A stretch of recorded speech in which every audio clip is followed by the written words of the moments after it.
संसद की कार्रवाई में, जहां पर प्रियंका गांधी क्या कुछ करिए, सुनते हैं। हमारी देश की धर्म की एक पुरानी परंपरा रही है। ये परंपरा संवाद, चर्चा की रही है। एक गौरवशाली परंपरा है जो दर्शन ग्रंथों में, वेदों में, उपनिषदों में दिखती है। वाद विवाद और संवाद की हमारी पुरानी संस्कृति है। अलग अलग धर्मों में भी, इस्लाम में, सूफियों में, बौद्ध धर्म में, जैन धर्म में, सिख धर्म में भी ये वाद संवाद, ये चर्चा बहस, इसकी संस्कृति रही है। इसी परंपरा से उभरा हमारा स्वतंत्रता संग्राम।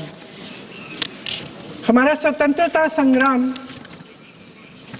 विश्व में एक अनोखा संग्राम था, एक अनोखी लड़ाई थी जो अहिंसा और सत्य पर आधारित थी। ये वाद संवाद की जो परंपरा है, इसको इस संग्राम ने आगे कैसे बढ़ाया? क्योंकि ये जो संग्राम था, ये जो लड़ाई थी हमारी आज़ादी के लिए, एक बेहद लोकतांत्रिक लड़ाई थी। इसमें देश के किसान, देश के जवान, देश के मजदूर, देश के अधिवक्ता, देश के बुद्धिजीवी, चाहे किसी भी जाति के हों, चाहे किसी भी धर्म के हों, चाहे किसी भी भाषा को बोलते हों, सब इस स्वतंत्रता संग्राम में शामिल हुए। सब ने हमारे देश की आज़ादी की लड़ाई लड़ी।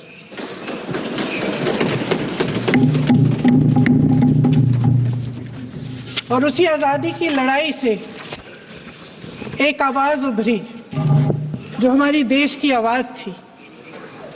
वो आवाज़ ही आज हमारा संविधान है। साहस की आवाज़ थी, हमारी आज़ादी की आवाज़ थी, और उसी की गूंज ने हमारे संविधान को लिखा और बनाया। ये सिर्फ एक दस्तावेज नहीं है। बाबा साहेब अम्बेडकर, मौलाना आज़ाद जी, राजगोपालाचारी जी और जवाहरलाल नेहरू जी और उस समय के तमाम नेता, जैसे आपने कहा,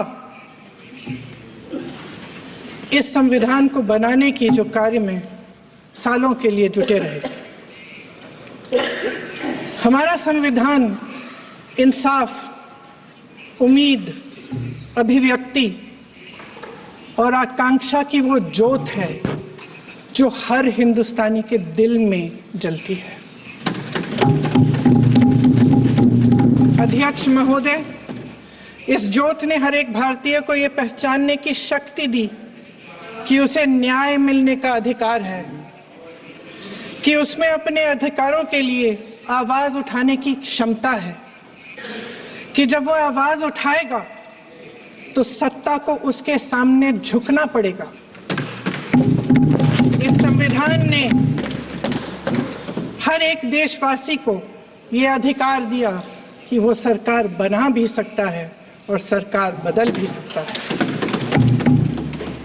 ये ज्योत जो हर हिंदुस्तानी के दिल में जलती है, उसने हर हिंदुस्तानी को ये विश्वास दिया कि देश की संपत्ति में, देश की दौलत में, संसाधनों में उसका भी हिस्सा है, कि उसे एक सुरक्षित भविष्य की उम्मीद का अधिकार है, कि देश बनाने में भी उसकी भागीदारी है।